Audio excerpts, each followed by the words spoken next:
How to log in into Synchrony Bank online banking account. Hello everyone, welcome back to our channel. Today in this quick tutorial, I'll guide you through the step on how to log in into your Synchrony Bank online banking account. So let's get started.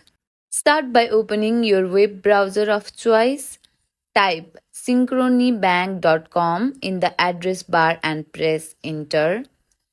Look for the login button typically located at the top right corner of the home page and click on it.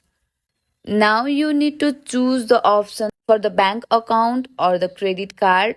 For here we are logging into our personal account, so that's why we're gonna choose the bank account for this. Now enter your username and password in the respective fields.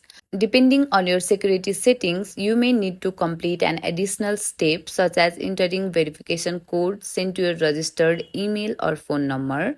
Once your credentials and verification are completed, click on Login button to access your account.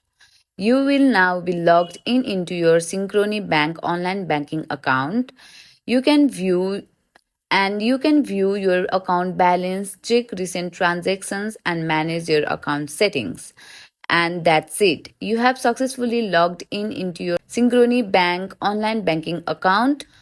If you find this tutorial helpful, don't forget to like, subscribe, and comment for more quick tutorial like this. See you on the next video.